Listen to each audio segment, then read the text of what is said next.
Ngayon, ang tanong ngayon, ano ba talaga? Magagrant ba talaga ang interim release ni Duterte? Ayan, sinagot 'yan ng abogado ng mga biktima, si Attorney Chrissy Conte. Sinabi ni Attorney Chrissy Conte ay, ano naman, nandiyan naman siyempre ang posibilidad na mag-grant yang interim release, pero kasi lahat naman ng bagay posible.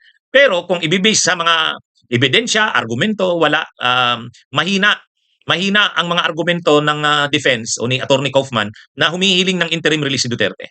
Kasi yung mga sinasabing hindi ito flight risk, hindi nito mapapakialaman ng kaso, at hindi nito matatakot ang mga biktima at ang mga abogado, hindi totoo yan.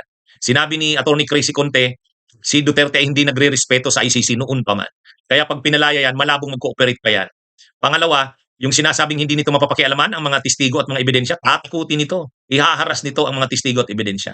Kaya yung interim release, mahirap mag-grant yan. Bagamat siyempre, nandiyan ang posibilidad, pero malayo, malayo.